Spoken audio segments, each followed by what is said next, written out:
दोस्तों आइए फागुन के महीने में एक सहाना सुनते हैं जो कि कहरवा, कुछ लोग कहरवा बोलते हैं, कुछ लोग कुड़का बोलते हैं, इससे मिलता जुलता होता है।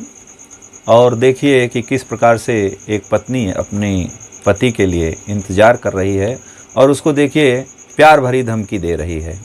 आइए मास्टर साहब।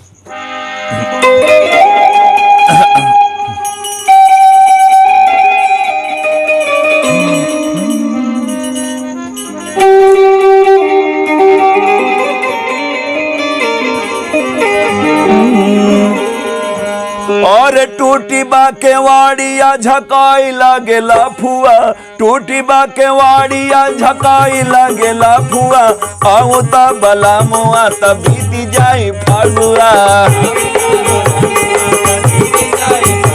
अरे आउता बला मुआ न बीती जाई फागुआ।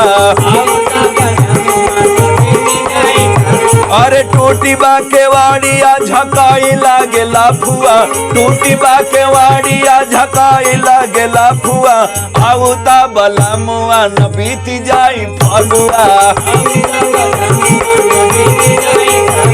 अरे आउता बला मुआ न बीती जाई फागुआ।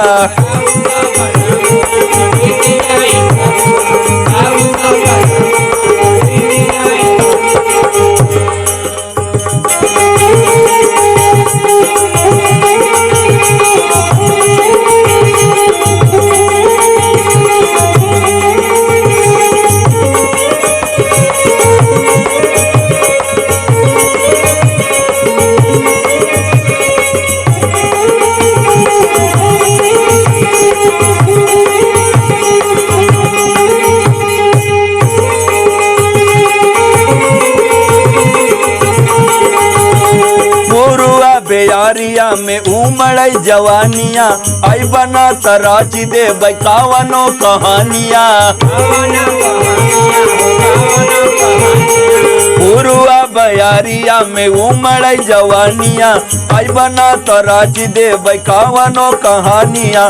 पाई के अकेला हमके लागी गाये लाफुआ, पाई के अकेला हमके लागी गाये लागुआ, आउता बला मुआ न बीती जाई फागुआ। आउता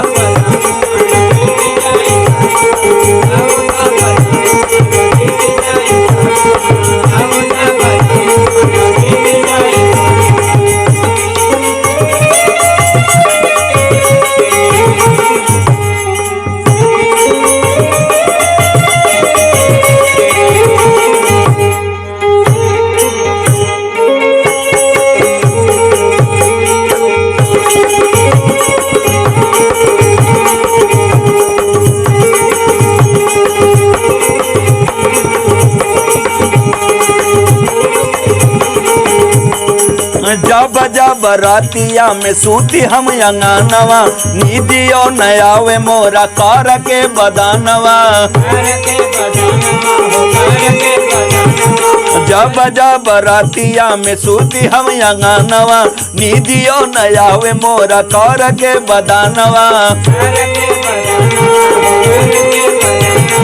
चोरी चोरी हम के निहार देवर बाबुआ, चोरी चोरी हम के निहार देवर बाबुआ, औतना बला मुआ तब बीती जाई फागुआ।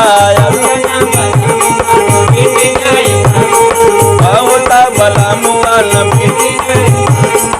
आया रे टूटी बाके वाड़िया झकाई लागेला फुआ, टूटी बाके वाड़िया झकाई लागेला फुआ, औता बला मुआ न बीती फागुआ।